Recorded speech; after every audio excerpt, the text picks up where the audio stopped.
யோவான் எழுதின சுவிசேஷம்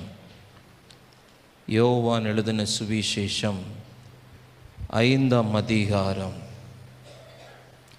யோவான் எழுதின சுவிசேஷம் 5ஆம் அதிகாரம் 8வது வசனத்தை நாம் வாசிக்க கேட்கலாம். இயேசு அவனை நோக்கி, எழுந்திரு, உன் படுக்கையை எடுத்துக்கொண்டு நட என்றார். இயேசு அவனை நோக்கி, எழுந்திரு, உன் படுக்கையை எடுத்துக்கொண்டு நட என்றார். நாம் அறிந்த ஒரு வேத பகுதி.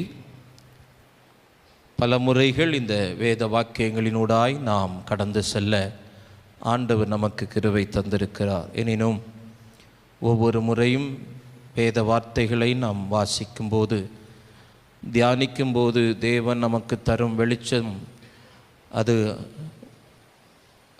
பல வெளிப்பாடுகளினூடாய் தேவன் நம்மோடு கூட பேசுகிறவராயிருக்கிறார். இந்த மாலை நேரத்திலும் நம்முடைய வாழ்க்கை தேவனால் மீண்டும் எழும்ப பண்ண அவர் வல்லவராய் இருக்கிறார். ஹல்லேலூயா. முடங்கி போன ஒரு வாழ்வு, தேவனால் மீட்டெடுக்கப்பட்ட ஒரு அனுபவத்தை இந்த வேத பகுதியிலே நாம் தியானிக்கிறோம். நம்மில் பலருடைய வாழ்க்கை வெளியே பார்ப்பதற்கு ஒரு சாதாரணமான ஒரு வாழ்வை போல இருந்தாலும், உள்ளூர நாம் உற்று கவனிக்கும்போது அநேகருடைய ஜீவிதங்கள் முடங்கி போன ஜீவிதங்களாகவே இருக்கிறது. வெளியில் பார்ப்பதற்கு ஆர்ப்பாட்டமாக இருக்கிறோம், எல்லாவற்றிலும் நாம் சுறுசுறுப்பாக உற்சாகமாக, நமக்கு ஏதும் பிரச்சனை இல்லாதது போல, நம்முடைய வாழ்வு எந்த ஒரு சிக்கலிலும் சிக்காதது போல மற்ற மனிதர்களுக்கு முன்பாக நம்மை காட்டிக்கொள்கிறோம். ஆனால் உள்ளுக்குள் முடங்கி போன நிலையில் இருக்கிறோம். நம்முடைய நம்பிக்கைகள், நாம் கண்டவைகள், கண்ட கனவுகள், நம்முடைய வாழ்க்கை, நம்முடைய சூழ்நிலைகள் எல்லாவற்றிலும் ஒரு முடங்கி போன நிலையில் இன்றைக்கு சத்துரு நம்மளை வைத்திருக்கிறதை நாம் அறிய முடிகிறது. ஆனால் இங்கே ஆண்டவர் அவனை பார்த்து சொல்லுகிறார், எழுந்திரு, உன் படுக்கையை எடுத்துக்கொண்டு நட. முடங்கி போகுதல் என்பது நம்முடைய சரீர பிரகாரமாக முடங்கி போகுதல் என்று ஒரு பக்கம் இருந்தாலும், இன்னொரு பக்கம் நம்முடைய மனதளவிலே முடங்கி போகிறோம், நம்முடைய விசுவாசம் முடங்கி போகிறது, நம்முடைய எதிர்பார்ப்புகள் முடங்கி போகிறது, நம்முடைய காரியங்கள் எல்லாவற்றிலும் ஒரு காரியத்தை செய்ய முற்படுகிறோம், ஆனால் செய்ய முடியாதவனாய் காணப்படுகிறோம். ஒரு காரியத்தை செய்ய விருப்பமும் ஆவலும் இருதயத்துக்குள் கொந்தளிக்கிறது, ஆனால் ஏதோ ஒரு இடத்தில் நம்முடைய எதிர்பார்ப்புகள் எல்லாம் முடக்கப்பட்டு இருக்கக்கூடிய ஒரு சூழ்நிலை. அப்படிப்பட்ட ஒரு சூழ்நிலையில் தேவன் நம்மை வைக்க விரும்பவில்லை. ஆமென், ஹல்லேலூயா. முடங்கி போனவர்களை தேடி வருகிற தெய்வம் நம்முடைய தெய்வம். ஆமென். இந்த ராத்திரி நேரத்திலே நம்மை தேடி அவர் வந்திருக்கிறார். நாம் எந்த இடத்தில் இருந்தாலும், இந்த ஆலயத்துக்குள் இருந்தாலும், எந்த தேசங்களுக்குள், எந்த பட்டணங்களுக்குள் இருந்து இந்த வார்த்தைகளை கேட்டு கொண்டிருந்தாலும், நம்முடைய வாழ்க்கையில் முடங்கி போன சூழ்நிலைகளை தேடி அவர் வருகிறவர். ஆமென். மனிதர்கள் முடங்கி போகும் சூழ்நிலையில் உள்ளவர்களை தேடி வர மறுக்கும்போது ஆண்டவரே இந்த மனிதனை தேடி வந்ததாய் வேதம் சொல்லுகிறது. ஆமென். படுத்திருந்த அவனை, முடங்கி போயிருந்த அவனை இயேசு கண்டார். அவனுடைய வாழ்க்கை குறித்து வேதம் சொல்லுகிறது, சில காலமாக அல்ல, வெகு காலமாகவே அவன் என்ன செய்யப்பட்டிருக்கிறான்? முடக்கப்பட்டிருக்கிறான். வெகு காலமாய். அப்படியானால் அவன் இடையிலே தான் முடக்கப்பட்டிருக்கிறான். இடையில தான் என்ன செய்யப்பட்டிருக்கிறான்? முடக்கப்பட்டிருக்கிறான். அவன் பிறவிலேயே முடக்கப்பட்டிருந்தா ஆண்டவர் அப்போஸ்தலர் நடவடிக்கைகளில் அவனை அந்த முடவனை குறித்து வேதம் சொல்லுகிறது, அவன் பிறவியிலேயே. ஆமென். அப்போ இங்கே வெகு காலமாய் அவன் வியாதியாய் முடக்கப்பட்ட ஒரு சூழ்நிலையில் இருக்கிறான். இன்றைக்கு ஆண்டவர் சில காரியங்களை நம்மோடு கூட பேசி நாம் ஜெபிக்க போகிறோம். தெய்வ சமூகத்தில் ஆண்டவர் நமக்கு ஒரு விடுதலையை தரப்போகிறார், நம்மை எழும்ப பண்ண போகிறார். ஆமென். நாம் முடங்கிய இடத்திற்கே தேவன் நம்மை தேடி வருகிறவர். ஆமென். முடங்கி போனவர்களை தேடுகிறார், முடங்கி போன இடத்திற்கே தேடி வருகிறார். ஆமென். பெதஸ்தாவிலே நீ முடங்கி இருந்தால் பெதஸ்தாவிலே உன்னை தேடி வருவார். ஆலயத்தின் வாசலில் நீ முடங்கியிருந்தால் ஆலயத்தின் வாசலில் உன்னை தேடி வருவார். சூறை செடியின் கீழ் முடங்கி இருந்தால் சூறை செடியின் கீழே அவர் தேடி வருவார். இந்த ராத்திரி நேரம் எந்த இடத்தில் நீங்கள் முடங்கி இருக்கிறீர்களோ அந்த இடத்தில் உங்களை தேடி வந்து உங்கள் முடக்கத்தை தேவன் ஒரு தொடக்கமாய் மாற்றி ஆண்டவர் உங்களை நடக்க பண்ண போகிறார். ஹல்லேலூயா, ஹல்லேலூயா. நம்மை முடங்க செய்யக்கூடிய ஒரு 3 காரியங்களை சொல்லுகிறேன்.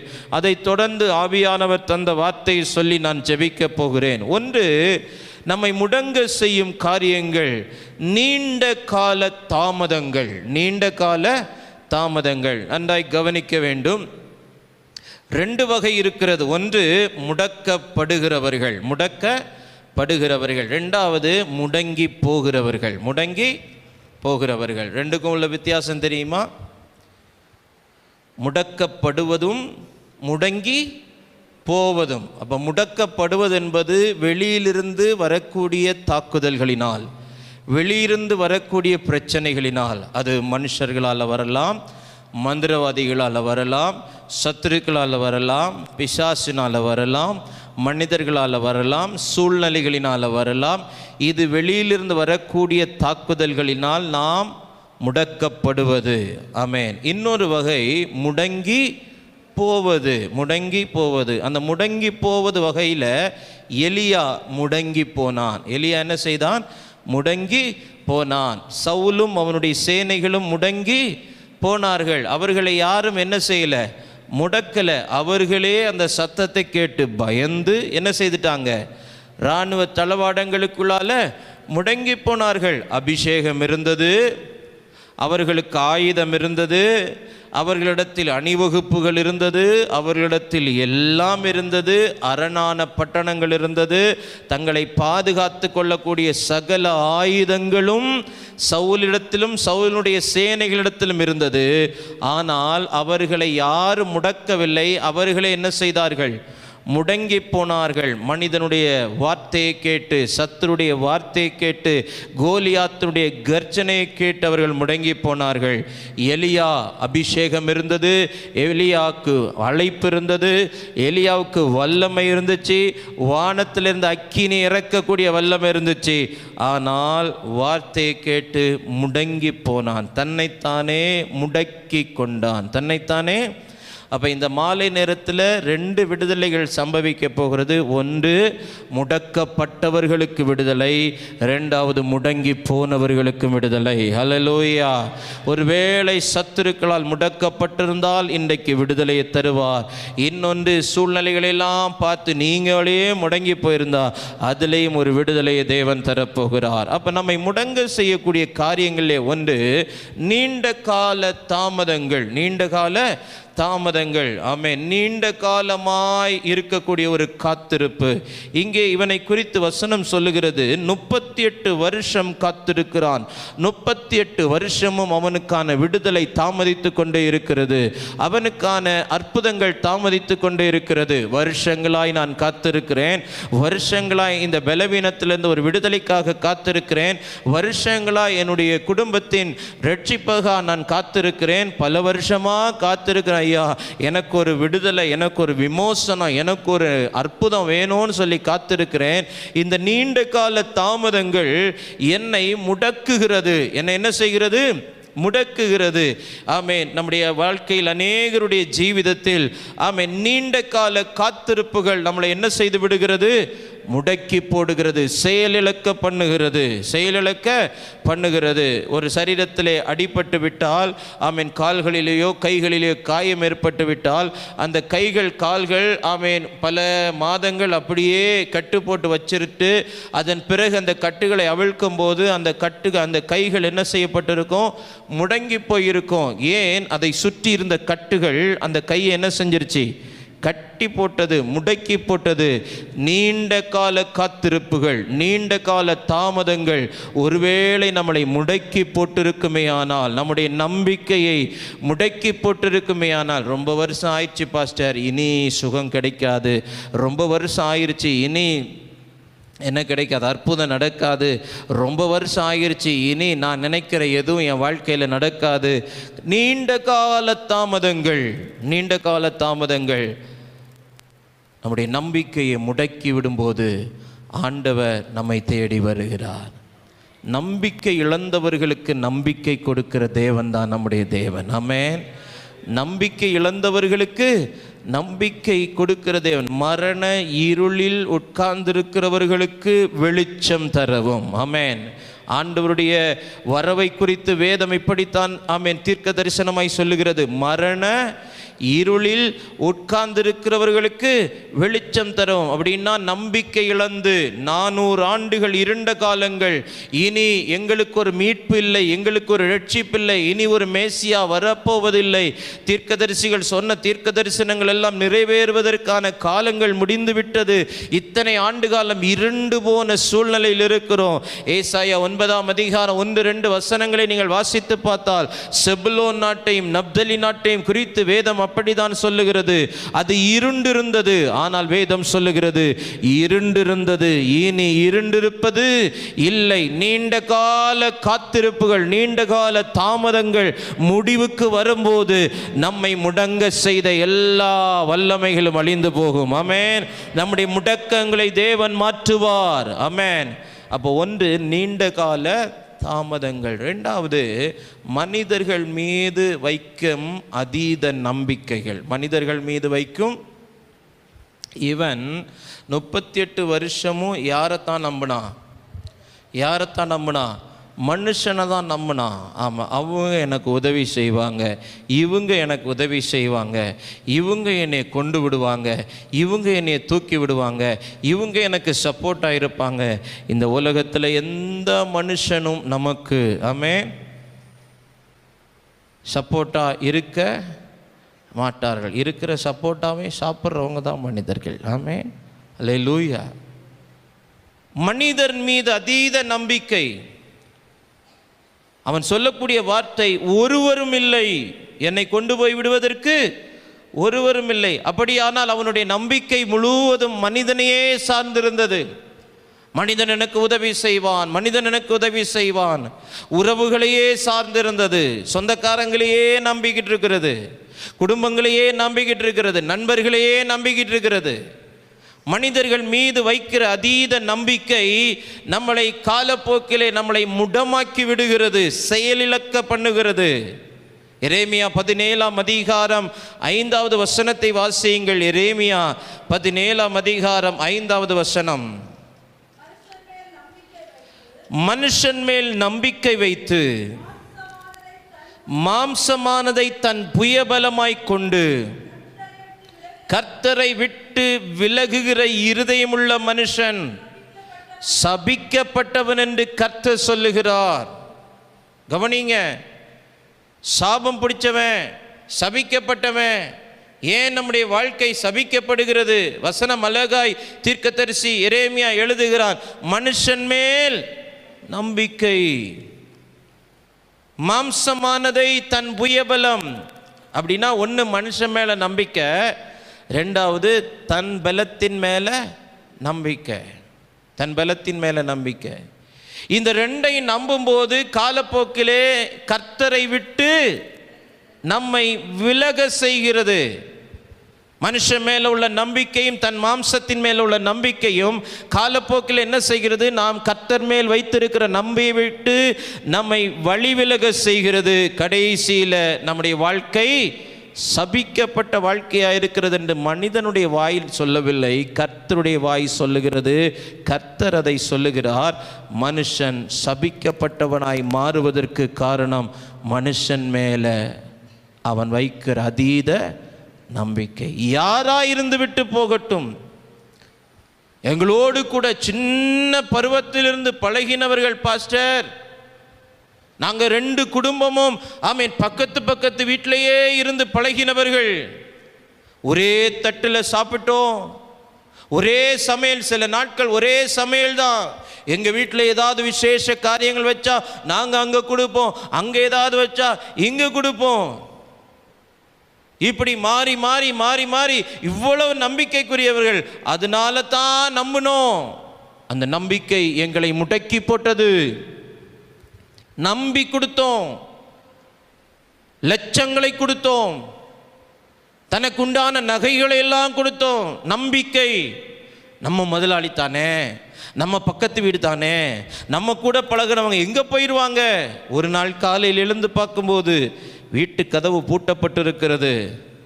அலைபேசியில் அழைத்தால் நீங்கள் தொடர்பு கொள்ளும் வாடிக்கையாளர் எண் சுவிட்ச் ஆஃப் செய்யப்பட்டுள்ளது. அன்னைக்கு நெஞ்ச பிடிச்சு உட்கார்ந்தது தான். நிறைய பேர் உட்கார்ந்து இருக்கிறாங்க. அப்படி மனுஷன் மேல் அதீத நம்பிக்கை நம்மளை முடக்கி போடும். நீண்ட கால தாமதங்கள் நம்மை முடக்கி போடுகிறது. வருஷங்களாய் நன்மை இல்லை, வருஷங்களாய் உயர்வில்லை, வருஷங்களாய் வேலை இல்லை, வருஷங்களா ஒரு நன்மைக்காக காத்திருக்கிறேன், அந்த நன்மை வரமாட்டேங்குது. அந்த வருஷங்களாய் நடக்கக்கூடிய தாமதங்களை என்னை முடக்குகிறது. 2வது, மனிதர்கள் மீது அதீத நம்பிக்கை என்னை என்ன செய்கிறது? முடக்கி போடுகிறது. 3வது, கடந்த கால தோல்விகள் என்னை என்ன செய்கிறது? முடக்கி போடுகிறது. 38 வருஷம் தோற்று போன ஒரு மனுஷன், பல முறை முயற்சி செய்தும் தோற்று போனவன்.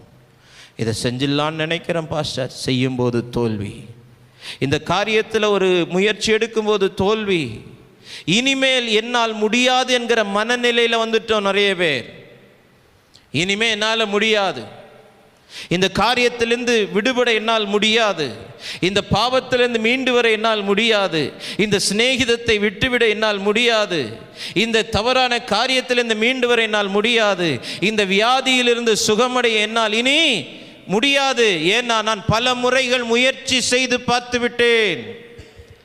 38 ஆண்டுகள் நான் கண்ட தோல்வி என்னை முடக்கி போட்டிருக்கிறது. ஜெயம் ஒரு மனிதனை எழும்ப பண்ணுகிறது, தோல்வி ஒரு மனிதனை முடக்கி போடுகிறது.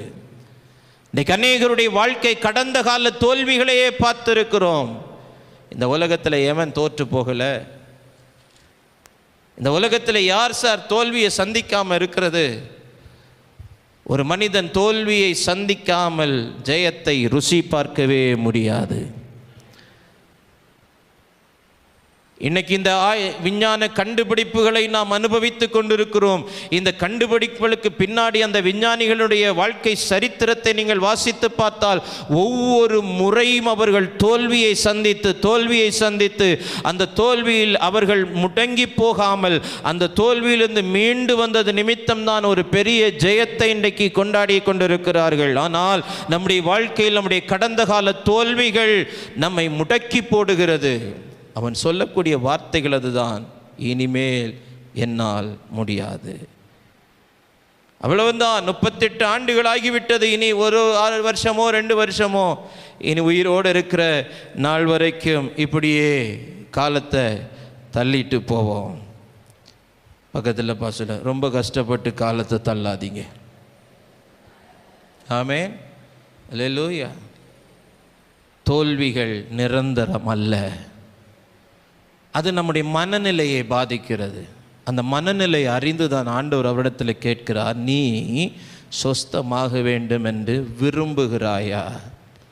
நம்முடைய மனநிலை ரொம்ப முக்கியம். பலமுறை தீர்மானம் எடுக்கிறேன், தோற்று போகிறேன், பல முறை முயற்சி செய்கிறேன், தோற்று போகிறேன். எப்படியாவது இந்த வருஷத்துலையாவது இந்த காரியத்தை செஞ்சிடணும், இந்த வருஷத்துலையாவது இந்த நன்மையை நான் அனுபவிச்சிடணும், இந்த வருஷத்துலையாவது ஒரு காரியத்தில் எப்படியாவது நான் ஜெயித்தணும்னு சொல்லி பல முறை முயற்சி செய்தும் தோற்று தோல்வி என்னை முடக்கி போடுகிறது, இனி என்னால் முடியாது. என்றைக்கு ஒரு மனிதன் என்னால் முடியாது என்று சொல்லுகிற மனநிலையில் வருகிறானோ அன்றைக்கு தான் தேவனுடைய அற்புதங்கள் அவனிடத்தில் ஆரம்பிக்கிறது. ஆமென், ஹல்லேலூயா. மனுஷனுடைய நம்பிக்கைகள் முடிவு பெறும் இடம்தான் தேவனுடைய வல்லமை வெளிப்படுகிற இடமாயிருக்கிறது. எங்கே மனுஷனால் உண்டாக்கப்பட்ட திராட்சரசம் இல்லை என்கிற நிலை வருகிறதோ அங்கே தான் தேவனுடைய மகிமை வெளியே கொண்டு வரக்கூடிய திராட்சரசம் வெளிப்பட ஆரம்பிக்கிறது. இந்த ராத்திரி நேரத்தில் மனுஷனுடைய நம்பிக்கையினால அவன் பல முறைகள் தோல்வியை கண்டது நிமித்தம் இனி என்னால் முடியாது, இனி என் குடும்பத்தால் முடியாது, இனி என் பிள்ளைகளுடைய வாழ்க்கையில் ஆசீர்வாதம் இல்லை, இனி என்னால் சகித்து கொண்டு இருக்க முடியாது என்கிற நம்பிக்கை இழந்த சூழ்நிலையில் வந்திருக்கிற உனக்குத்தான் ஆண்டவர் சொல்லுகிறார், நீ முடங்கி போவது தேவனுடைய சித்தம் அல்ல. என்றைக்கு என்னால் முடியாது என்று சொல்லுகிறாயோ அன்றைக்கு தேவனுடைய பலன் உன்னை நிரப்பும். ஆமென். பலன் உள்ளவனுக்காகிலும் பலனற்றவனுக்காகிலும் உதவி செய்வது லேசான காரியம். சீஷர்களிடத்தில் கொண்டு போனோம், அவர்களால் முடியாமல் போயிற்று. அதனால தான் நாங்கள் உம்மிடத்தில் கொண்டு வந்தோம். மனிதர்களால் முடியாத போது தேவன் அங்கே ஒரு அற்புதத்தை செய்கிறார். அல்லேலூயா. அப்போ நீண்ட கால தாமதங்கள் நம்மை முடங்க பண்ணுகிறது. மனிதர்கள் மீது அதீத நம்பிக்கை நம்மளை என்ன செய்கிறது? முடங்க பண்ணுகிறது. கடந்த காலத்தின் தோல்விகள் நம்மளை என்ன செய்கிறது? முடங்க பண்ணுகிறது. இனி வேண்டாம், நான் ஏற்கனவே பட்டாச்சு, பட வேண்டிய பாடெல்லாம் பட்டாச்சு, இனியும் ஒருக்கா முயற்சி செய்து இனியும் ஒருக்கா. சிம்சோன் அதை விடலை. கண்கள் பிடுங்கப்பட்டது, தோற்று போயிருக்கிறான், வேடிக்கை பொருளாக இருக்கிறான். அவனுடைய இருதயத்தில் ஒரு அனல் இருக்கிறது, நான் இப்படியே முடங்கி போவதற்கு எனக்கு விருப்பமில்லை. ஆண்டவரிடத்தில் ஜெபிக்கிறான், ஆண்டவரே நான் தப்பு பண்ணது உண்மைதான், நான் பொண்ணு பின்னாடி போனது உண்மைதான், என் அபிஷேகத்தை உணராமல் போனது உண்மைதான், என் மேலே இருக்கிற பிரதிஷ்டையை நான் அலட்சியமாக நினச்சது உண்மைதான். ஆனால் நான் சாகும்போது இப்படி ஒரு வேடிக்கை பொருளாய் சாக நான் விரும்பவில்லை. ஒரு விசை என்னை நினைத்தருளும், ஒரு விசை என்னை நினைத்தருளும். அந்த கடைசி நிமிஷத்திலேயும் சிம்சோனை தேவன் நினைத்தருளினார். சிம்சோனை தேவன் நினைத்தருளினார். நம்மையும் நினைத்தருள்வார். நம்ம கண் இன்னும் பிடுங்கப்படலையே, நம்ம கைகள் இன்னும் கட்டப்படலை, நாம் உசுரோடு தான் நடமாடுறோம், நல்லா தான் இருக்கிறோம். நம்மளை நினைத்தருள்வார். நினைத்தருளி வேதம் சொல்லுகிறது, அவன் உயிரோடு இருக்கையில் கொன்றவர்களை விட அவன் சாகும்போது கொன்ற பெலிஸ்தியர்கள் ஏராளம். முடிக்கும்போது தேவ திட்டத்தை நிறைவேற்றி தான் முடித்தான். தான் எதற்காய் தெரிந்து கொள்ளப்பட்டானோ, பெலிஸ்தியர்களை முறியடிப்பதற்காகத்தான் தெரிந்து கொள்ளப்பட்டான். அந்த திட்டத்தை நிறைவேற்றி தான் முடித்தான். முடங்கிவிட தேவன் அனுமதிக்கவில்லை. முடங்கிவிட தேவன் அனுமதிக்கவில்லை. இந்த முடக்கத்திலிருந்து வெளியே வருவதற்கு, இந்த முடங்கி போன நிலையிலிருந்து வெளியே வருவதற்கு ஆண்டவர் அவனை பார்த்து சொன்ன முதல் வார்த்தை, எழுந்திரு. என்ன சொல்கிறாரு? எழுந்திரு. நீங்கள் உட்கார்ந்த இடத்திலேயே உட்கார்ந்துட்டு முடங்கி போன இடத்திலேயே மறுபடியும் உட்கார்ந்து விட்டு, நான் எழும்பணும், என்னை இந்த சூழ்நிலை மாறணும், என் நிலம் மாறணும், என் வாழ்க்கை மாறணும்னு சொல்லி புலம்போது அல்ல. ஆண்டவர் சொல்கிறார், எழுந்திரு. நீ எழுந்து, நீ எழுந்து. அப்படின்னா அது ஒரு புதிய நிலை. இருக்கும் நிலையிலிருந்து அடுத்த நிலைக்கு நேராக என்ன செய்யணும்? ஃபஸ்ட்டு எழும்பணும். போதகர் வந்திருக்கிறார், உன்னை அழைக்கிறார். சொன்ன வார்த்தை கேட்டவுடனே அவள் எழுந்து அவர் இருக்கும் இடத்திற்கு ஓடுகிறாள். தாவீதின் குமாரனே எனக்கு இறங்கும்னு கூப்பிடுகிறவனுடைய சத்தத்தை அதட்டும் போது இன்னும் அதிகமாய் கூப்பிடுகிறான். அவனுக்கு செய்தி சொல்லப்படுகிறது, அவர் நிற்கிறார், உன்னை அழைக்கிறார். அவன் எழுந்து, அவன் எழுந்து. இன்றைக்கு நீங்க இருக்கிற சூழ்நிலையில் இருந்து எழும்பணும்னு ஆண்டவர் விரும்புகிறார். எல்லாருடைய வாழ்க்கையிலும் போராட்டங்கள், எல்லாருடைய வாழ்க்கையிலும் பிரச்சனைகள், எல்லாருடைய வாழ்க்கையிலும் சத்துருக்களுடைய கிரியைகள், நேரடியாக யுத்தம் பண்ண முடியாதவன் ஆமென் தன்னுடைய ஆயுதங்களை பயன்படுத்தி மந்திரவாதம் செய்கிறான், பில்லி சூனியம் பண்ணுறான், ஏவி விடுறான், என்னெல்லாம் பண்ணணுமோ எல்லாம் பண்ணி பார்க்குறான். ஆனால் நாம் முடங்கிடக்கூடாது, நாம் உட்கார்ந்துடக்கூடாது. சர்ப்பங்களை மிதிக்கவும் தேள்களை நசுக்கவும். இருந்துக்கிட்டே மிதிக்க முடியுமா? கொஞ்சம் ட்ரை பண்ணி பாருங்களேன். இந்த கீழே இருக்கிறீங்க இல்லையா, இருந்துக்கிட்டே மிதிக்க முடியுமா? மிதிக்கணும்னா என்ன செய்யணும்? எழும்பணும். நசுக்கணும்னா இப்படி உட்காந்து நசுக்க முடியுமா? எப்படி நசுக்கணும்? எழும்பி தான். அப்போ பக்கத்தில் பசங்க எலும்பு. முடங்கி போன நிலை மாறுவதற்கு முதலாவது ஆண்டவர் அவனிடத்தில் சொல்லுகிறது எழும்பு, எழும்பு. இரண்டாவது படுக்கையை எடு. முதல்ல எழும்பு, ரெண்டாவது எடு. ரெண்டாவது எடு அப்படின்னா படுக்கை எடுத்துரு அப்படின்னா பழைய அடையாளத்தை விற்று, பழைய அடையாளத்தை விற்று. எழும்பு, படுக்கையை எடு. அடுத்த சொல்றாரு நட. எழு, எடு, நட. எல்லாம் சொல்லுங்க. எழு, எடு. ஸ்பீடாக சொல்லுங்க. பரவாயில்ல. எழு, எடு, நட. எடு, நட. நட, முன்னேறு. எல்லாம் எடுத்துட்டு இங்க அக்கல்ல வச்சுக்கிட்டு அங்கனே நிற்காத. நட. அந்த நிலையை விட்டு மாறு, அந்த இடத்தை விட்டு மாறு, உன்னை முடக்கின மனிதர்களை விட்டு மாறு. அவன் சகவாசம் நமக்கு தேவையில்லை, அந்த எல்லைகள் நமக்கு தேவையில்லை. பூமி எங்கும் அவருடைய எல்லைகள். ஆமென். ஒரு எல்லையில் நாம் முடங்கிவிட்டோம், ஒரு மனிதர்கள் நடுவில் முடங்கிவிட்டோம். அப்படியே எழும்பி அப்படியே படுக்கை எடுத்துக்கிட்டு அந்த இடத்திலே நிற்க தேவன் சொல்லவில்லை. நட, நட, நட. உன்னை முடக்கின அனுபவங்கள் முடிவுக்கு வரப்போகிறது. வேதம் சொல்லுகிறது அந்த மனிதன் சுகமடைந்தான். அந்த மனிதன் சுகமடைந்தான். எப்போ தெரியுமா? எழுந்து, எடுத்து, நடந்து. அதுக்கப்புறம் 9வது வசனம் சொல்லுகிற உடனே அந்த மனுஷன் சொஸ்தமானான். ஆமென். இப்போ நான் எழும்ப மாட்டேன், அவர் என்னை எழுப்பி விடணும். ஒல்லியாக இருந்தால் எழுப்பி விட்டுடலாம், நம்மளை மாதிரி பல்காக இருந்தால் சேசிபி தான் வரணும். அவர் என்னை எழுப்பட்டும். எழுப்பும் ஆண்டவரே, என்னை எழுப்பும் ஆண்டவரே, என்னை எழுப்பும் ஆண்டவரே. ஆண்டவர் சொல்றாரு எழும்புன்னு. ஆண்டவர் என்ன சொல்றாரு? அது நான் முடங்கி கிடக்குது. 38 வருஷம் அவர் முடங்கி கிடக்கிறது ஆண்டவருக்கு தெரியுமா தெரியாதா? அவனால் எழும்ப முடிஞ்சிருந்தா தேவதூதன் குளத்தை கலக்கும் போது போய் சுகம் அடைஞ்சிருக்க முடியுமா முடியாதான்னு ஆண்டவருக்கு தெரியுமா தெரியாதா? தெரியும், எல்லாம் தெரியும். இப்போ அவன் முடக்கப்படவில்லை, அவன் முடங்கி போய் இருக்கிறான்னு ஆண்டவர் பார்க்கிறாரு. எல்லாரும் நினைச்சாங்க அவனுக்கு வந்த பலவீனம் அவனை முடக்கி இருக்குது. இல்லை, அவன் மனநிலை தான் அவனை முடக்கி இருக்கிறது. அவன் முடக்கப்படவில்லை, முடங்கி போயிருக்கிறான். முடங்கி போயிருக்கிறான். கடந்த கால தோல்விகளை நினைச்சு முடங்கி போயிருக்கிறான். மனுஷர்கள் மேல வச்ச நம்பிக்கை இப்படி அவமாயிருச்சே, முடங்கி போயிருக்கிறான். இவ்வளவு காலமா அற்புதம் நடக்கலையே, முடங்கி போயிருக்கிறான்.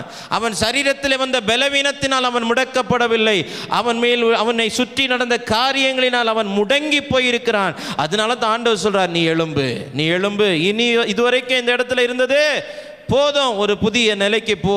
எழுந்து படுக்கையை எடுத்து நட. படுக்கை எடுத்துக்கொண்டு நட. ஓய், எனக்கு நடக்க முடியாதுன்னு உனக்கு தெரியுமா தெரியாதா? நடக்கணும். வீல் சேரில் கொண்டு வராங்க, பலவீனமாக இருக்கிறாங்க, சொல்கிறாங்க 10 வருஷமாக நடக்க முடியல அப்படின்னு சொல்கிறாங்க. ஜெபம் பண்ணுறாரு ஊழியக்காரரு, சொல்லிட்டு எலும்புன்னு சொல்கிறாரு, எழும்புறாங்க. பக்கத்தில் இருக்கிறவங்க சொன்னால் அவளுக்கு எழும்ப முடியாது, அவளுக்கு எழும்ப முடியாது. இந்த மாதிரி அவிசுவாச கூட்டத்தை பக்கத்தில் சேர்க்கவே கூடாது. ஊழியக்காரர் சொல்கிறாரு எழும்புமா அப்படின்னு சொல்கிறாரு, பக்கத்தில் கூட்டிகிட்டு வந்த அவளுக்கு எழும்ப முடியாது. போ அப்பாலே போ சாத்தானே, எலும்பு. அவள் எலும்புறா. நட. அவன் நடக்கிறா. கொஞ்சம் தூரம் அவர் 2 கையை பிடிச்சி நடக்க வைக்கிறார், நடக்கிறா. அதன் பிறகு ஊழியக்காரர் கையை ஊர்றார், அவள் என்ன செய்கிறா? நடக்கிறா. அவளாலேயே நம்ப முடியாமல் ஆனந்த கண்ணீர். வீட்டுக்கு போகும்போது வீல் சேர் சர்ச்சில் கிடக்குது, அவள் காரில் ஏறி போகிறா. எழுந்து படுக்கை எடுத்து நட. அதை செஞ்ச உடனே விடுதலை, அதை செஞ்ச உடனே சுகம். நாம் செய்ய வேண்டியதை செய்தாதான் நமக்கு வாழ்க்கையில் விடுதலை. இன்றைக்கு முடங்கிய வாழ்க்கையில் தேவன் தம்முடைய வல்லமையான காரியங்களை அவர் செய்ய போகிறார்.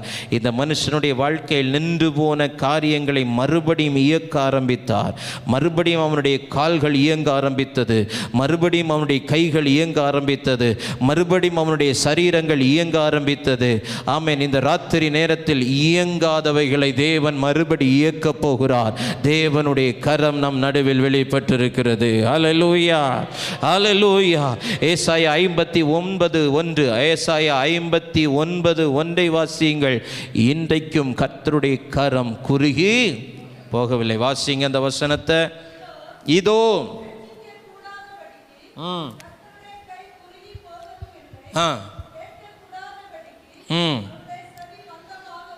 ஆமென். அப்போ இன்னைக்கும் கர்த்தருடைய கை என்ன செய்யலை? குறுகலை. இன்னைக்கும் அதே வல்லமைத்தான். அப்போ ஆண்டவர் நம்மோடு கூட பேசுகிற காரியம், நாம் எழும்பணும். அந்த நிலையை விட்டு என்ன செய்யணும்? அந்த மனநிலையை விட்டு எழும்பணும். ஆமாம். அதான் பாழா போன மனசு என்னெல்லாமோ யோசிக்குது, என்னெல்லாமோ யோசிக்குது. இப்படி ஆயிருக்குமோ, இப்படி ஆயிருமோ, அப்படி ஆயிருமோ. எதுவுமே என்ன செய்யாதீங்க, நாம் யோசிக்காதீங்க. தேவனுடைய கண்ட்ரோலில், தேவனுடைய ஆளுகையில் நம்முடைய காலங்கள் இருக்கிறது. ஆமென். ஆமாம். மத்தேயு 12:13 வசனத்தை வாசிங்க பார்க்கலாம். மத்தேயு 12:13. உன் கையை நீட்டு என்றார். அவன் நீட்டினான். அது மறு கையை போல முடங்கி போன கைகள். எல்லாம் சொல்லுங்க, முடங்கி போன கைகள். இவனை குறித்து வேதம் சொல்லுகிறது, சூம்பின கையை உடைய ஒரு மனுஷன். அவனை பார்த்து ஆண்டவர் சொல்றாரு, உன் கையை நீட்டு. அப்படியானால் அவன் தன் கையை என்ன செய்து வைத்திருக்கிறான்? முடக்கி வைத்திருக்கிறான். எதனால? ஏதோ ஒரு குறை. அப்போ நம்முடைய வாழ்க்கையில் வருகிற குறைகள் நம்ம என்ன செய்கிறது? முடக்கி போடுகிறது, கைகளை முடக்குகிறது. ஆண்டவர் சொல்றா, உன் கை முடங்கி இருக்க வேண்டிய அவசியம் இல்லை, உன் கையை நீட்டு. அவன் நீட்டினான், அது மறு கையை போல சொஸ்தமாயிற்று. முடங்கி போன கைகள். இந்த கை எவ்வளோ நன்மைகளால் நிரம்பி இருந்தது. இந்த கைகள் எவ்வளவு நன்மைகளை சம்பாதித்தது. இந்த கைகளில் எவ்வளவு லட்சங்கள் புரண்டது. இந்த கைகள் எத்தனை பேருக்கு உதவி செய்தது. இந்த கைகள் எவ்வளவு தேவனுடைய காரியத்துக்காக நீட்டப்பட்ட கைகள். இன்னைக்கு ஏதோ ஒரு குறைவு, அதனால இந்த கைகளை முடக்கி வைத்திருக்கிறோம். ஆண்டவர் சொல்றார் அவனை பார்த்து, ஏன் உன் கையை முடக்கி வச்சிருக்கிற? எனக்கு கையில் ஒரு குறை இருக்குது ஐயா, என் கைகள் குறைவாக இருக்குது, என் வாழ்க்கையில் குறைவுகள் இருக்குது, நான் நிறைவாக இருந்தவன் தான், இப்போ குறைவுகளை சந்திக்கிறேன், அதனால என் கை முடங்கி இருந்துச்சு. ஆக்சுவலாக என் கை நேராக தான் இருந்துச்சு, இப்போ முடக்கப்பட்ட கைகளாக இருக்கிறது. ஆண்டவர் சொல்றார், வேணாம், உன் கையை என்ன செய்ய? நீட்டு. அந்த குறையை இன்னைக்கு நான் நிறைவாக்க போகிறேன். இந்த ராத்திரி நேரனுடைய வாழ்க்கையில் ஏற்பட்ட குறைகளை தேவன் நிறைவாக்க போகிறார். எந்த குறைவினால் நம்முடைய கைகள் முடக்கப்பட்டதோ அந்த குறைவிலே தேவனுடைய நிறைவு வரப்போகிறது. மீண்டும் நம்முடைய கை நேராக்கப்பட போகிறது. மீண்டும் நம்முடைய கை நீட்டப்பட போகிறது. மீண்டும் நம்முடைய கை மறு கையை போல மாறுகிறது. எப்படி என் வாழ்க்கை இருந்துச்சோ அப்படியே முடங்கி போன கைகள், முடங்கி போன கைகள், முடங்கி போன கைகள். 2 சாமுவேல் 4 4 வசனத்தை வாசியுங்கள். 2 சாமுவேல் 4 4 வசனம். சவுலின் குமாரன் யோனத்தானுக்கு 2 காலும் முடமான ஒரு குமாரன் இருந்தான். நல்லா கவனிங்க, முடங்கி போன கால்களை உடையவன், ராஜ வம்சத்தில் பிறந்தவன் சார். சவுலுக்கு அடுத்தது யோனத்தான், யோனத்தானுக்கு அடுத்தது யாரு? மேவிபோசேத். இவன் தான் வரணும். ஆனா இவனுடைய கால்கள் ரெண்டும் எப்படி இருக்குது? முடமா இருக்குது. வசனத்தை தொடர்ந்து வாசிங்க. சவுலும் யோனத்தானும் மடிந்த செய்தி இஸ்ரேலில் இருந்து வருகிற போது, அப்ப 5 வயசு வரைக்கும் அவன் கால் என்ன செய்யல? முடமாகல. 5 வயசு வரைக்கும் நல்லா தான் இருந்தான். அடுத்த வாசிங்க. அப்பொழுது அவனுடைய தாதி அவனை கவனித்துக் கொண்டிருந்தவள் அவனை எடுத்துக்கொண்டு ஓடி போனாள். அவள் ஓடி போகிற அவசரத்தில் அவன் விழுந்து முடவனானான். அவனுக்கு மேவிபோசேத் என்று பெயர். பிறரால் முடமாக்கப்பட்டவன். தான் முடமானது அவனுக்கு அதுக்கு சம்பந்தமே இல்லை. தாத்தா செத்து போயிட்டாரு, அப்பாவும் செத்து போயிட்டாரு. ஒரே நாள்ல 2 பேருடைய மரணம்.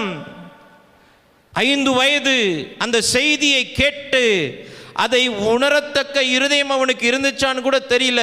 ஆனால் அவனை கவனித்து கொண்டிருந்த அந்த தாதி, ஐயோ அவனை கொன்றவர்கள், அவனும் செத்து போனான், அவனுடைய தகப்பனும் செத்து போனான், அடுத்தது இவனையும் தேடுவார்கள் என்று சொல்லி இவனை எடுத்துக்கொண்டு ஓடி போகிற அவசரத்தில் அவன் விழுந்து முடவனானான். பாதியில் முடவனானவன். நல்லாத்தான் இருந்தேன், முதல் 5 வருஷம் நல்லா தான் இருந்தேன், பிசினஸ்ல 5 வருஷம் நல்லா தான் இருந்துச்சு, வேலை செய்த 5 ஆண்டுகள் நன்றாக இருந்தது, ஊழியத்தின் பாதைகளில் நன்றாக இருந்தது, குடும்ப வாழ்க்கை 5 வருஷம் நல்லா இருந்துச்சு, மறக்க முடியாத நாட்களாக இருந்தது. ஆனால் ஏதோ ஒரு துர்ச்செய்தி என் குடும்பத்தில் கேட்டது நிமித்தம், என் வாழ்க்கையில் என் குடும்பத்தில் ஏற்பட்ட இழப்புகள், என் வாழ்க்கையில் நான் சந்தித்த இழப்புகள், ஒரே நாளில் என் நம்பிக்கையை இழந்து என்னுடைய தாத்தா என்னுடைய தகப்பன் 2 பேரும் ஒரே நாளில் அந்த இழப்பு என்னை என்ன செஞ்சிருச்சு? முடவனாக்கிடுச்சு. முடங்கி போயிட்டேன். அடுத்த ராஜாவை ஆக முடியல. நான் இந்நேரம் ராஜாவாக இருந்திருக்கணும் சார்.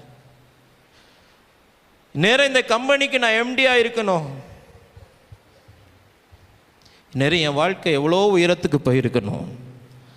ஆனால் என் வாழ்க்கையில் ஏற்பட்ட இழப்பு, என் குடும்பத்தில் ஏற்பட்ட இழப்பு, யாரோ ஒருவரால் நான் முடமாக்கப்பட்டிருக்கிறேன். என்னை எடுத்து கொண்டு போனவங்க அவசரத்தில் என்னை கீழே போட்டுட்டாங்க. பிறரால் முடமாக்கப்பட்ட வாழ்க்கை இது. இவன் முடங்கி போகலை, இவன் முடமாக்கப்பட்டான். ஆனால் கிருபை, ஆண்டவர் அவன் மேல் வச்ச தயவு. தாவீது விசாரிக்கிறான், யோனத்தானுடைய சவுலுடைய குடும்பத்தில் யாராவது உயிரோடு இருக்கிறார்களா?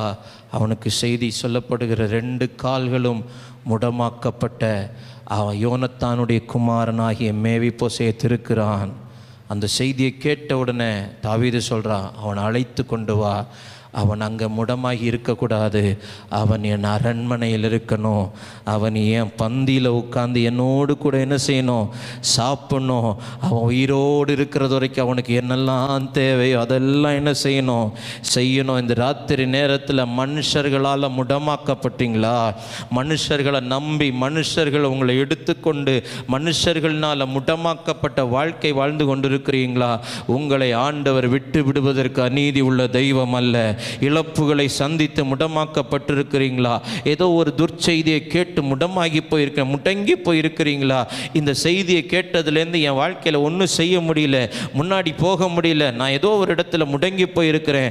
ஆண்டவர் சொல்லுகிறார், மேவிபோசேத்தே, உன்னை அப்படியே முடங்கி போன நிலைமையில் நான் இருக்க விட மாட்டேன்.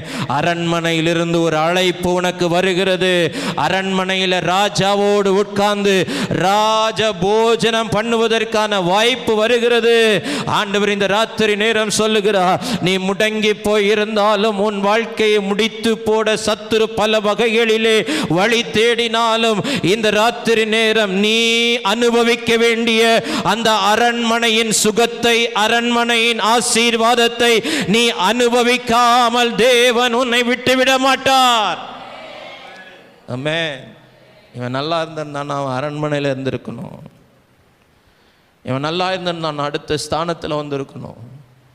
நான் மட்டும் நல்லா இருந்திருந்தேன்னா, என் புருஷன் மட்டும் நல்லா இருந்திருந்தா, என் பிள்ளைங்க மட்டும் நல்லா இருந்திருந்தா, எங்கள் அப்பா மட்டும் நல்லா இருந்திருந்தா, எங்கள் குடும்பத்தில் உள்ளவங்க மட்டும் நல்லா இருந்திருந்தா நல்லா இருந்திருப்பேன் பாஸ்டர். எத்தனையோ பேரை சந்தித்திருக்கிறேன் ஊழியத்தின் பாதையில். நான் எவ்வளோ கஷ்டப்படுறேன் பாஸ்டர். எங்கள் அப்பா அம்மா மட்டும் நல்லா இருந்திருந்தா. எவ்வளோ கஷ்டப்படுறேன். என் வீட்டுக்காரர் மட்டும் நல்லா இருந்திருந்தா. இன்றைக்கி என் வாழ்க்கையே வேறு. பாதியில் முடமாக்கப்பட்டவன், பாதியில் முடமாக்கப்பட்டவன் 5 வயதில் முடமாக்கப்படுகிறான். ஆனால் முடமாக்கப்பட்டவனை ஆண்டவர் விடவே இல்லை. அவன் அனுபவிக்க வேண்டிய அரண்மனையின் ஆசீர்வாதங்களை அவன் அனுபவித்தான். ஆண்டவர் இன்னைக்கு உங்கள் வாழ்க்கையில் அப்படி செய்ய போகிறார். முடங்கி போன கைகள், முடங்கி போன கால்கள். 1 ராஜாக்கள் 19ஆம் அதிகாரத்தில் வாசிக்கிறோம். எலியா சூறை செடியின் கீழ் முடங்கி போயிருந்து சொல்லுகிறார், என் வாழ்க்கையே இனி வேண்டாம், நான் வாழ விரும்பலை, நான் வாழ விரும்பலை. முடங்கி போன வாழ்க்கை, முடங்கி போன வாழ்க்கை. வாசிங்க 1 ராஜாக்கள் 19ஆம் அதிகாரம்.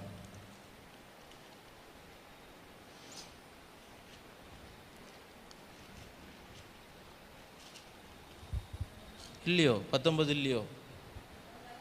இல்லையா? அப்புறம் இப்படி உட்கார்ந்துருக்கிறீங்க. 4வது வசனத்தில் இருந்து வாசிங்க. அவன் வனாந்திரத்தில் ஒரு நாள் பிரயாணம் போய் ஒரு சூறை செடியின் கீழ் உட்கார்ந்து தான் சாக வேண்டும் என்று உட்கார்ந்து, போதும் கர்த்தாவே, நல்ல நல்ல ஆமென். வாழ பிடிக்கல. யாருக்கு? எலியாவுக்கு. முடங்கி போயிடுச்சு வாழ்க்கை. என்ன செஞ்சிருச்சு? முடங்கி போயிடுச்சு. யோ எலியா 18ஆம் அதிகாரத்தில் என்னமோ பெரிய ஆளா நின்று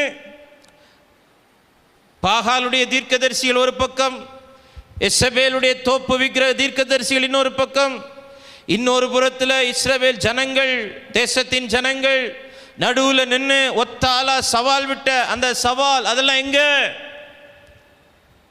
எவ்வளவு பிரச்சனைகள் வந்த போதும் அதை மேற்கொண்ட அந்த தைரியம் எங்க போச்சு? இப்போ விசுவாசியாகி பல வருஷம் ஆனதுனால அந்த அனுபவம் போயிடுச்சா? அபிஷேகத்தில் நிறைய நாளுக்கு நாள் அதிகரித்தனால அந்த தைரியம் போயிடுச்சா? முன்னாடி இருந்த அந்த தைரியம் எங்கே? பக்கத்தில் கேளுங்க. முன்னாடியெல்லாம் இப்படி இருக்க மாட்டிய நீயே. என்ன பிரச்சனை வந்தாலும் அடி தைரியமாக அடி அந்த புட்டான் தெரிச்சது போல் தெரிக்கிற நாம இப்போது ஒரு சின்ன பிரச்சனைக்கு, ஒரு ஃபோன் காலுக்கு, ஒரு வாட்ஸ்அப் மெசேஜுக்கு, ஒரு ஏதோ ஒரு செய்தியை கேட்ட உடனே, ஏதோ ஒன்று கேட்ட உடனே இனி நமக்கு வாழண்டா, இனி நமக்கு வாழண்டா. முடங்கி போன வாழ்வு, முடங்கி போன கைகள், முடங்கி போன கால்கள், முடங்கி போன வாழ்வு, எல்லாம் முடங்கி போச்சு. போதும், இட்ஸ் எனஃப், போதும் கர்த்தாவே. பக்கத்தில் அப்படி என்னத்தை கண்டுட்டேன்னு போதும்னு சொல்கிறேன். வாழ்க்கையில் ஆண்டவர் சொன்ன வாக்குத்தத்தம், இங்கே இருக்கிற நிறைய எல்லாரையும் எனக்கு தெரியும், ஓரளவுக்கு தெரியும். ஆண்டவர் நமக்கு சொன்ன, நம்மளை குறித்து சொன்ன வாக்குத்தத்தத்தில் 1% கூட என்ன செய்யலை, நிறைவேறலை. இந்த இடையில போதும் கர்த்தாவே.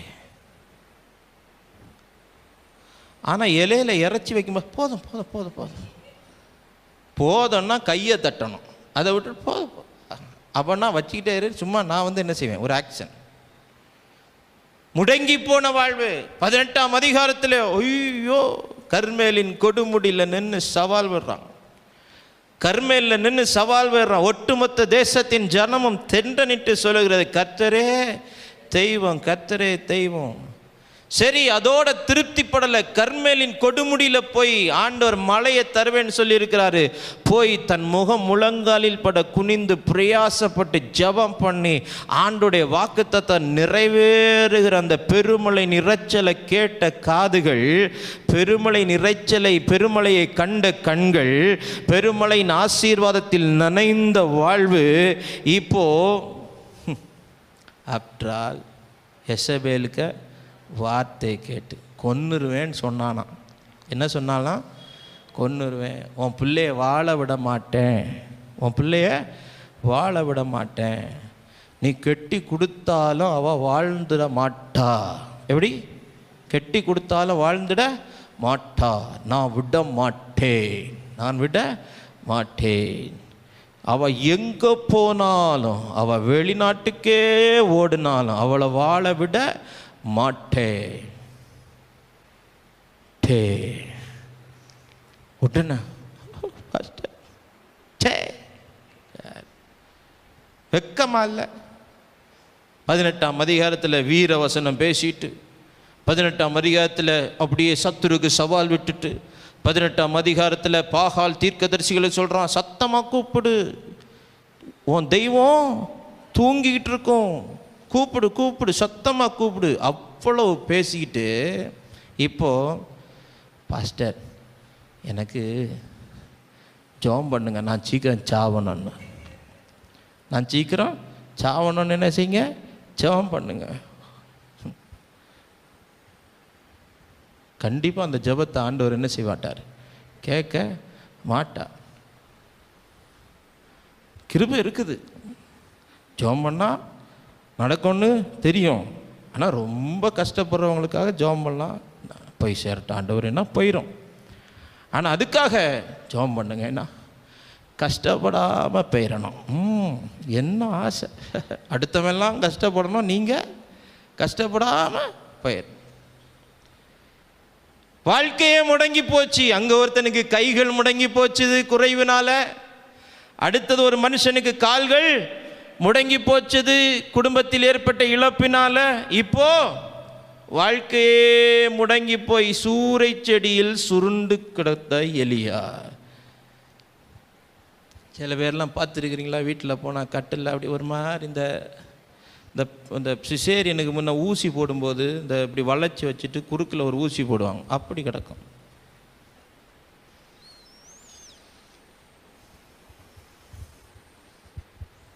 இந்த கர்ப்பப்பையில் குழந்தை இருக்கும்போது அந்த ஸ்கேன் 9ஆம் மாதம் ஸ்கேனு 7ஆம் மாதம் ஸ்கேன்லாம் பார்த்திங்கன்னா குழந்தை எப்படி இருக்கும்? சில பேர்லாம் வீட்டில் போய் பாருங்கள், அப்படி தான் கிடக்கும். அப்படி கிடக்குதுனாலே ஏதோ சம்திங் அங்கே நடந்துருக்குது, வாழ்க்கை முடங்கி போயிடுச்சு. பக்கத்தில் தட்டி சொல்லுங்கள், சும்மா சீனப்பட்டுருக்காத, எலும்பு.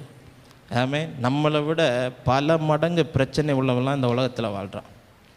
போன வாரம் ஒரு முதலாளி கர்நாடகாவில் ஒருத்தன் சூசைட் பண்ணிட்டான், துப்பாக்கியால் சுட்டு செத்துட்டான், பல கோடிகளுக்கு அதிபதி.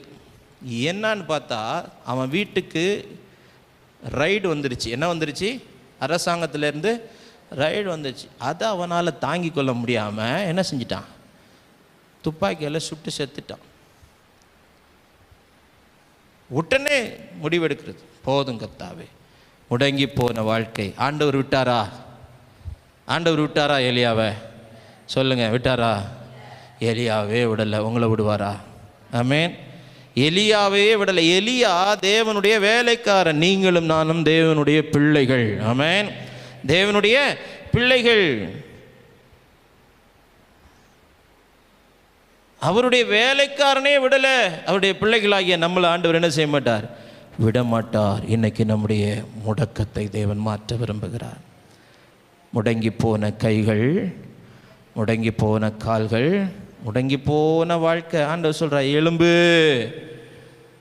இந்த சாப்பிடு. தழலில் சுடப்பட்ட அடை, தந்தூரி ரொட்டி. என்ன ரொட்டி? என்ன ரொட்டி? தழலில் சுடப்பட்ட அடை. அப்படின்னா அது என்னது? தந்தூரி ரொட்டி. நீங்கள் கல்லில் போட்டு எடுக்கிறதில்ல, சார்கோல் தீயில் கங்கில் சுடப்பட்ட ரொட்டி சாப்பிட்ருக்கீங்களா? அடுத்த வருஷம் போடும் தந்தூரி ரொட்டி. ஏன்னா எல்லாம் அப்படி தான் உட்கார்ந்துருக்குது, அது சாப்பிட்றதுக்காது உயிரோடு இருக்கு. ஆமாம், தந்தூரி ரொட்டியும் தண்ணீரும் கொடுத்து எழுந்திருந்து போஜனம் பண்ணு. அவன் எனக்கு எனக்கு என்னன்னா, ஒவ்வொரு முறையும் வேதத்தை வாசிக்கும் போது எனக்கு ஆச்சரியம். அந்த 6வது வசனம் சொல்லுகிறது, அவன் விழித்து பார்க்கிற போது. அப்படின்னா அவன் ஒரு சொப்பனம் கனவுன்னே நினச்சிட்டுறான். யாரோ என்னை தட்டி சொல்கிறாங்க போல். ஆனால் விழித்து பார்க்கும்போது அவனுக்கு தெரியுது, தழலில் சுடப்பட்ட அடை பாத்திரத்தில் தண்ணீர் அவன் தலைமாட்டில் இருந்தது, தலைமாட்டில் இருந்தது. திரும்பவும் படுத்துட்டான், திரும்பவும் தட்டுறார், திரும்பவும் படுத்துட்டான், திரும்பவும் தட்டுறார். இவனாவது 2 தடவை படுத்தான். நம்ம புதன்கிழமை எழும்புவோம், வியாழக்கிழமை படுப்போம், திரும்ப ஞாயிற்றுக்கிழமை எழும்புவோம், திங்கக்கிழமை படுப்போம். இனி சவுட்டுவார், தட்டி எழுப்பி எழுந்திருந்து போ, நீ பண்ண வேண்டிய பிரயாணம் வெகு தூரம். ஊரே மட்டும் தேவனுடைய பலத்தினால், தேவனுடைய அந்த போஜனத்தின் பலத்தினால் 40 நாள் இரவும் பகலும் ஓரே மட்டும் தேவனுடைய பர்வதம் மட்டும் நடந்து போனான். அவனை குறித்த திட்டங்கள் வெளிப்படுகிறது, அவனை குறித்த தரிசனங்கள் வெளிப்படுகிறது. முடங்கி போய் இருப்பது தேவனுடைய சித்தம் அல்ல. ஏதோ ஒரு சூழ்நிலையில் முடங்கி இருக்கலாம், யாரோ ஒருத்தர்னால முடங்கி போயிருக்கலாம், ஒரு விபத்து நம்மளை முடக்கி இருக்கலாம், ஒரு இழப்பு நம்மளை முடக்கி இருக்கலாம். ஒருவேளை சத்ரு என்ன சொல்லலாம், அவ்வளோதான் முடிஞ்சிருச்சு முடங்கிருச்சு அப்படின்னு சொல்லும்போது, இல்லை, ஆண்டவர் வந்து நம்மளை தட்டி எழுப்பி சொல்வார், இல்லை, நீ பண்ண வேண்டிய பிரயாணம் வெகு தூரம், வெகு தூரம். சாதாரண தாவீதின் நாட்களிலேயே முடங்கி போன மேவிபோசேத்தை அவன் விட்டுவிட இல்லை என்றால், தாவீதின் குமாரனாகிய இயேசு, தாவீதின் வேறுமானவர், இந்த ராத்திரி நேரம் சொல்லுகிறார், முடங்கி போன உன்னையும் நான் விட்டுற மாட்டேன், முடங்கி போன உன்னையும் நான் விட்டுற மாட்டேன். இன்னைக்கு ஆண்டவர் உங்களை எழுப்ப விரும்புகிறார், விடுவிக்க விரும்புகிறார். ஏசாயா 35:6 வாசித்து நாம் ஜெபிக்க போகிறோம். ஏசாயா 35:6 வாசியுங்கள். அப்பொழுது முடவன் மானை போல் குதிப்பார். அதுக்கு முந்தின வசன வாசிங்க. ம் ம் ம் ம் ம் ம் இதெல்லாம் எப்போ? கர்த்தருடைய மகிமை வெளிப்படும் போது, தேவனுடைய மகிமை வெளிப்படும் போது முடவன் மானை போல குதிப்பான். இன்னைக்கு உங்கள் கால்களை தேவன் பலப்படுத்த போகிறார்.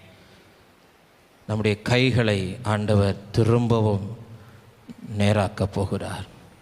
நம்முடைய வாழ்க்கை திரும்பவும் ஆமென் தேவ திட்டத்துக்கு நேராய் வரப்போகிறது. முடங்கி போனவனை ஆண்டவர் விட்டுவிடவில்லை. பிறவிலேயே அப்போஸ்தலர் 3:2 சொல்லப்படுகிறது, பிறவிலேயே முடங்கி போனவன், பிறவிலேயே முடங்கி போனவன். மேவிபோசேத் பிறரால் முடங்கி போனவன். யாரால் முடங்கி போனவன்? பிறரால் முடங்கி போனவன்.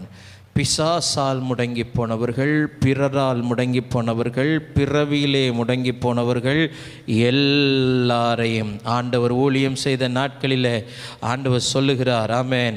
லூக்கா 14:21 வாசிங்க. லூக்கா 14:21 நீங்கள் வாசிக்கும்போது வேதம் சொல்லுகிறது, வாசிங்க. ம் ம் ம் போ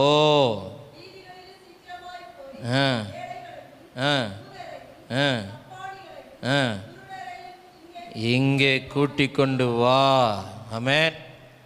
முடவர்களை கொண்டு வா, முடங்கி போனவர்களை கொண்டு வா. அவங்க வெளியில் ஏன் முடங்கி போயிருக்கணும்? அவங்க உள்ளே வரட்டும். நான் அவங்கள விடுவிக்க போகிறேன், நான் அவங்கள சொஸ்தமாக்க போகிறேன். எல்லாம் ஜெபிக்கும்படி எழும்பி நிற்கலாம். Thank you Jesus. தேவனுடைய வார்த்தை வரும்போது, தேவனுடைய ஆமேன் வல்லமை தொடும்போது, ஆமேன் ஹல்லேலூயா, இன்னைக்கு நம்முடைய முடக்கத்தை தேவன் மாற்றுவார். அவன் சொல்லுகிறான், 38 வருஷமாய் நான் முடங்கி போனவன், 38 வருஷமாய் அந்த காத்திருப்பு என்னை முடக்கி போட்டது. நான் மனுஷனை மேலே வச்ச நம்பிக்கை என்னை முடக்கி போட்டுச்சு. இவனுங்களை நான் நம்பாமல் அப்போவே நான் ஆண்டவரை நம்பி இருந்திருந்தேன்னா இன்றைக்கி நான் வேறு லெவலில் இருந்திருக்கணும். மனுஷனை நம்பி, சகோதரர்களை நம்பி, குடும்பத்தை நம்பி, ஊருகாரனை நம்பி, ஊரை நம்பி, நண்பர்களை நம்பி நம்பி நம்பி இன்னைக்கு நான் முடமாக்கப்பட்டிருக்கிறேன். எலும்பு, எடு, நட, உடனே சுகம். அவர் நிலை மாறினது. நிலை மாற தேவன் இந்த ராத்திரி நேரம் அவனோடு கூட பேசுகிறார். எனக்கு தெரியாது யாருடைய வாழ்க்கை முடங்கி போயிருக்கிறது, எந்த பிள்ளைகளுடைய ஜீவிதங்கள் முடங்கி போயிருக்கிறது, எந்த குடும்பம் முடங்கி போயிருக்குது. சத்துரு இடுகிற சவால்களுக்கெல்லாம் நாம் செவி கொடுக்க வேண்டிய அவசியமில்லை. எப்படி உன்னை வாழ விட்டுருவேன், எப்படி உன் பையலுக்கு கல்யாணத்தை பண்ணிடுவேன், எப்படி குட்டியை கட்டி கொடுத்துருவேன், எப்படி பிள்ளை கிடச்சிரும், எப்படி வீட்டை கட்டிடுவேன், நான் உயிரோடு இருக்கிறது வரைக்கும் அது நடக்காது அப்படின்னு சவால் விட்டவர்களெல்லாம் நான் பார்த்துட்டோம். அந்த வார்த்தைகளை கேட்டு முடங்கிறாதீங்க. சவுலே அபிஷேகம் பெற்றவன் தான், ஆயுதம் தரித்தவன் தான், எல்லாம் இருக்குது அவனுக்கிட்ட. ஆயுதம் இருக்குது, அபிஷேகம் இருக்குது, அணிவகுக்கும் வீரர்கள் இருக்கிறார்கள். ஆனாலும் முடங்கி போயிருக்கிறான். பயம் அவனை முடக்கி போட்டது. கர்ச்சிப்பின் சத்தம் அவனை முடக்கி போட்டது. கோலியாத்தின் ஆயுதங்களை குறித்த அறிவு இருந்தது அவனுக்கு. ஆனால் தன்னை அபிஷேகம் பண்ணின தெய்வத்தை குறித்த அறிவில்லை. கோலியாத்தினுடைய ஆயுதம், அவன் தலைச்சீரா வச்சிருக்கிறான், அவன் கையில் பட்டயம் இருக்குது, ஈட்டி இருக்குது, கேடயம் இருக்குது, அவன் மார்க்கவசம் போட்டிருக்கிறான், எல்லாம் தெளிவாக தெரியுதே. உன்னை அழைத்த தெய்வத்தினுடைய மேன்மையான் தெரியல, உன்னை அபிஷேகம் பண்ணின தேவனுடைய மகத்துவம் தெரியல. ஒரு சாதாரண ஒரு தாவீது தன் நண்பனுடைய மகன் முடக்கப்பட்டான் என்பதை அறிந்தபோது அவன் அங்கே விட்டு விடாமல் அரண்மனைக்குள்ளே கொண்டு வர முடியும்னா, சொந்த இரத்தத்தை சிந்தி உன்னை என்னையும் விலை கிரயமாய் வாங்கினவர், தன் ஜீவனையே நமக்காக தந்தவர், நீ முடங்கி போய் இருக்கிறதை அவர் விரும்ப மாட்டார். நீ முடங்கி போய் இருக்கிற இடத்திலே உன்னை விட்டுவிட மாட்டார். இன்னைக்கு பெதஸ்தாவிலேயே உன்னை தேடி வர்றார். எங்கே நீ முடங்கி இருக்கிற அங்கே வர. நீ வர வேணாம் சகோதரா, நீ வர வேணாம் சகோதரி, மகனே மகளே நீ வர வேணாம். நீ இருக்கிற இடத்துல நான் வர்றேன். அதுதான் நம்ம தேவனுடைய ஸ்டைலு. நான் வர்றேன், நான் வந்து அவனை சொஸ்தமாக்குவேன், நான் வந்து அவனை விடுவிப்பேன், நான் வந்து அவனுக்கு அற்புதம் செய்வேன், நான் வந்து அவனை மாற்றுவேன், சுகமாக்குவேன். நான் வரேன்.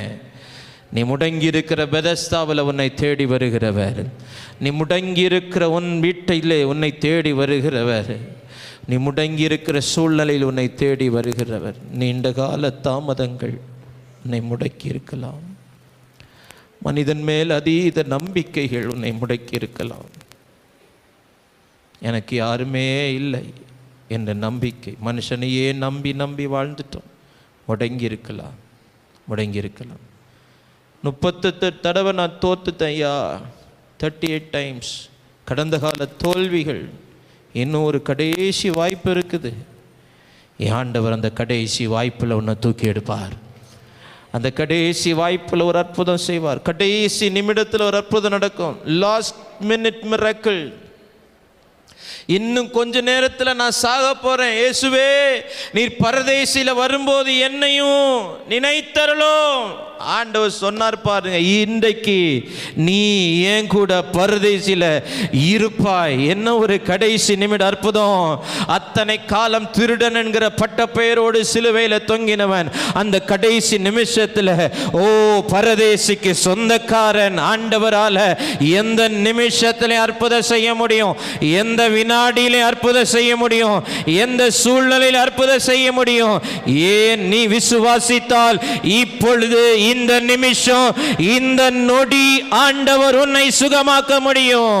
ஆண்டவர் உனக்கு ஒரு விடுதலையை தர முடியும்.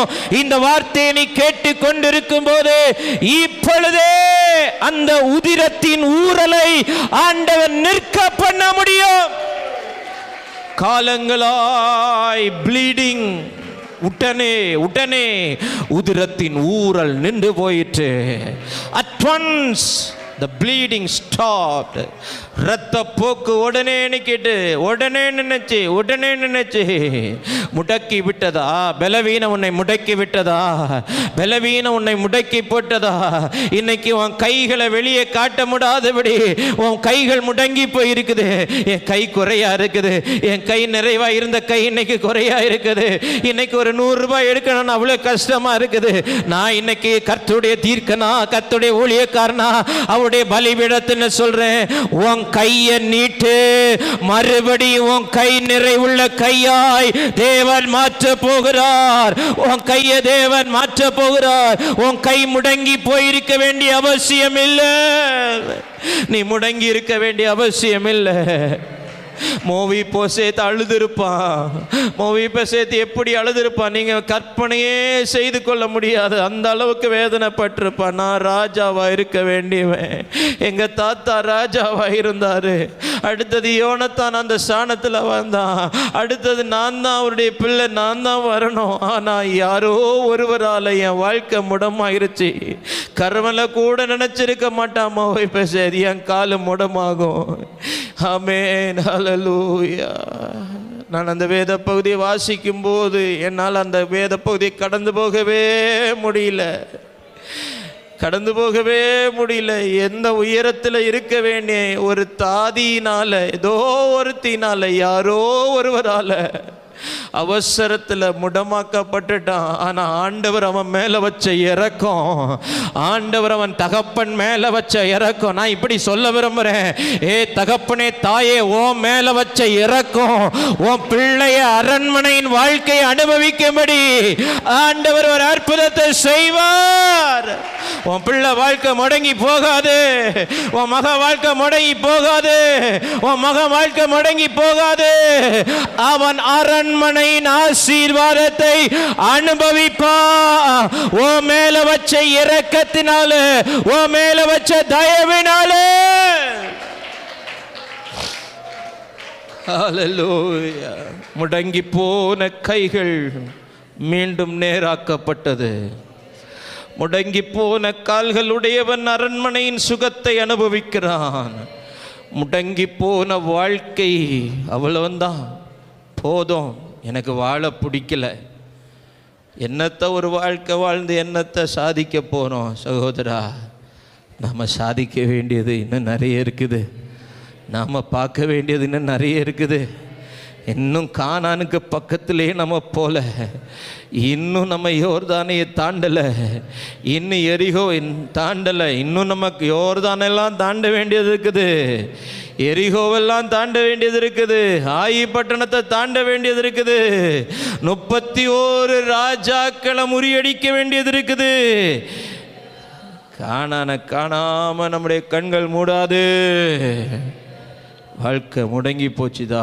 தட்டி எழுப்பி நட நட நட. மனநிலையை மாற்று, சூழ்நிலையை மாற்று. ஒரு சூழ்நிலை செட் ஆகலையா, மாறிப்போ.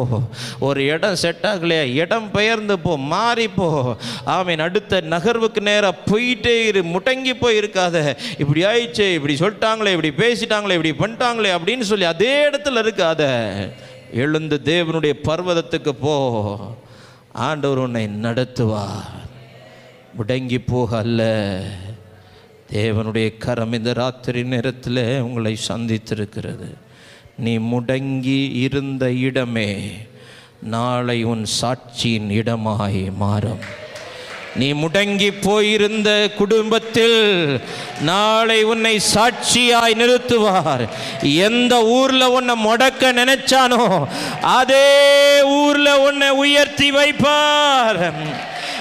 எந்த ஆலயத்தில் அன்னாலே நீ கண்ணீர் வடித்தியோ அதே ஆலயத்தில் அன்னாலே நீ உன் பிள்ளையை கொண்டு வந்து ஒப்பு கொடுக்க வைப்பார். உன் பிள்ளையை ஒப்பு கொடுக்க வைப்பார். ஆண்டவரால முடியாத காரியம் ஒண்ணுமே இல்லை. தேவனுடைய தொடுதல் கைகளிலே கால்களிலே வருகிறது, வாழ்க்கையில வருகிறது. முடங்கிய பகுதிகளை தேவன் தொடுகிறார். முடங்கிய வாழ்க்கையை தேவன் தொடுகிறார். முடங்கிய கைகள் தொடப்படுகிறது, முடங்கிய கால்கள் தொடப்படுகிறது. இயேசுவின் வல்லமை உள்ள நாமத்தில் அது சம்பவிப்பதாக, அது நடப்பதாக. Thank you, thank you. நன்றி அப்பா, நன்றி. இது அந்த வார்த்தைகளுக்காக நன்றி. எங்கள் வாழ்க்கை முடங்க அல்ல, முன்னேற நீர் இன்றைக்கு எங்களை தட்டி எழுப்பினதுக்காக நன்றி அப்பா. முடங்கி போன எங்கள் பிள்ளைங்களுடைய வாழ்க்கை அரண்மனை நன்மைகளை அனுபவிக்கும், கண்டிப்பாக அனுபவிக்கும், கண்டிப்பாக அனுபவிக்கும். எங்களை முடுக்கி விடுகிறீர், எழுப்பி விடுகிறீர். எங்கள் படுக்கை எடுத்துக்கொண்டு நாங்கள் நடக்க போகிறோம். ஒரு சுகம், ஒரு விடுதலை நாட்கள், ஒரு சுகத்தின் நாட்கள், இளைப்பாறுதலின் நாட்கள். Glorious Father God, glorious Father God. ஏய் சத்துருவே, நீ சந்தோஷப்படாத. நான் விழுந்தாலும் எழுந்திருப்பேன். நான் இருளிலே இருந்தால் கர்த்தர் எனக்கு வெளிச்சமாயிருப்பா. நான் விழுந்த உடனே முடங்கி போயிட்டேன் நினைச்சியா? நான் விழுந்தாலும் மீண்டும் எழும்புவேன். தேவனுடைய பலத்தினாலே எழும்புவேன். கர்த்தர் எனக்கு வெளிச்சமாயிருப்பார். என் துக்க நாட்கள் முடிந்து போகும். சத்துருவுக்கு சவால் விடுங்க, நீ பார்த்துக்கிட்டே இரு பிசாசே. என் பிள்ளை அரண்மனையின் ஆசீர்வாதத்தை அனுபவிப்பா. என் மகா அரண்மனையின் ஆசீர்வாதத்தை அனுபவிப்பா. அவனை முடக்கி போட்டலான்னு நினைக்காத. பிறனால் முடக்கப்பட்டவர்கள், பிறவியில் முடக்கப்பட்டவர்கள், பிசாசால் முடக்கப்பட்டவர்கள் எல்லாருக்கும் தேவன் நன்மை செய்கிறவர். தகப்பனே, நேரிலும் நேரலையிலும் இணைந்து இந்த வார்த்தைகளை கேட்டவர்கள், வெளி தேசங்களில் இருந்து இந்த வார்த்தைகளை கேட்டவர்கள், வெளிப்பட்டணங்களில், வேலை ஸ்தலங்களில் இருந்து, நெடுதூர பயணங்களில் இந்த வார்த்தைகளை கேட்டுக்கொண்டிருக்கிறவர்கள் ஒவ்வொருடைய வாழ்க்கையிலும் இந்த முடக்கத்திலிருந்து ஒரு முன்னேற்றத்தை நீர் தருகிறதற்காய் நன்றி. ஆசீர்வதிக்கிறோம் இயேசுவின் நாமத்தில் பிதாவே, ஆமென். என் ஆத்துமாவே கர்த்தரை ஸ்தோத்திரி, என் முழு உள்ளமே அவருடைய பரிசுத்த நாமத்தை ஸ்தோத்திரி. என் ஆத்துமாவே கர்த்தரை ஸ்தோத்திரி, கர்த்தர் செய்த சகல உபகாரங்களை மறவாதே. ஆமென், ஆமென்.